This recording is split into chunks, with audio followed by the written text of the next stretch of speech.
Assalamualaikum warahmatullahi wabarakatuh. Salam sejahtera, salam Malaysia prihatin dan salam Kedah aman makmur. Saya Nur Aizati Fasdiana binti Muhammad Yusof. Saya berusia 16 tahun. Hari ini saya akan menceritakan serba sedikit mengenai sebuah buku yang telah menarik perhatian saya, iaitu Imam Syafi'i Pejuang Kebenaran. Buku ini merupakan hasil karya daripada Abdul Latif Talib yang merupakan penulis novel sejarah nombor 1 Malaysia. Abdul Latif Talib ataupun nama sebenarnya Abdul Latif bin Talib lahir pada tanggal 2 Jun 1954. Beliau mula menceburkan diri dalam bidang penulisan sastra pada tahun 1999. Beliau terkenal dengan penulisan novel-novel sejarah yang dikenali sebagai siri novel sejarah Islam. Baiklah, sekarang saya akan menceritakan sedikit mengenai novel ini.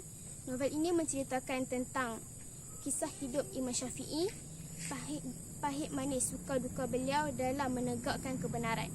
Imam Syafi'i atau nama sebenarnya Muhammad bin Idris Al-Syafi'i. Nama bapanya pula Idris bin Abbas, manakala ibunya Ummu Habibah Al-Uzdiyah. Ayahnya berasal daripada keturunan Quraisy daripada Bani Muttalib. Ayahnya meninggal dunia sejak Imam Syafi'i kecil lagi. Beliau dilahirkan di kota Gaza, Palestin pada bulan Rejab tahun 105 Hijrah.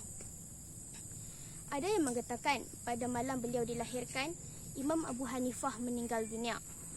Khalifah Islam pada ketika itu ialah Abu Ja'far Al-Mansur daripada Bani Abbasiyah. Imam Syafi'i dibesarkan dalam serba kekurangan.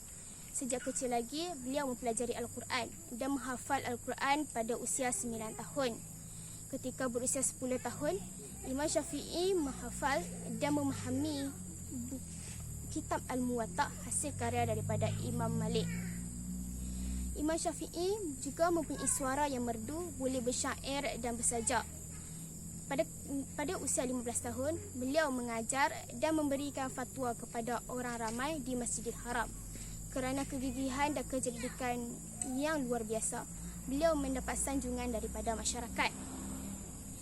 Imam Syafi'i mempunyai kepribadian yang mulia.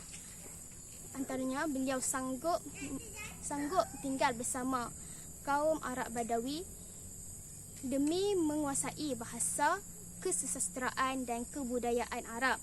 Selain itu, beliau juga sanggup bermusafir jauh, berguru dengan ramai tokoh ilmuwan yang terkemuka sehingga ke Madinah, ke Baghdad dan Mesir dalam masa yang lama kerana cinta akan ilmu. Antara guru-gurunya termasuklah Imam Malik bin Anas, Sufyan bin Uainah yang mengajarkan ilmu hadis, dan Muslim bin Khalid Al-Zanji yang mengajarkan ilmu fiqh. Beliau juga merupakan seorang yang berani dalam menegakkan kebenaran. Menegakkan kebenaran ketika difitnah oleh puak Syiah dan ketika berdepan dengan Khalifah Harun Ar-Rasyid. Selain itu, beliau juga merupakan seorang yang pemurah kepada fakir miskin, walaupun hidupnya serba kekurangan. Beliau juga merupakan seorang yang tinggi sifat warok dan kuat beribadah. Mazhab Syafi'i tersebar luas sehingga ke Iran, Mesir, Malaysia, China, Indonesia, Brunei, Pakistan dan juga India. Imam Syafi'i menghembuskan nafasnya yang terakhir pada hari Jumaat 28 Rejab tahun 204 Hijrah bersamaan dengan 820 Masihi.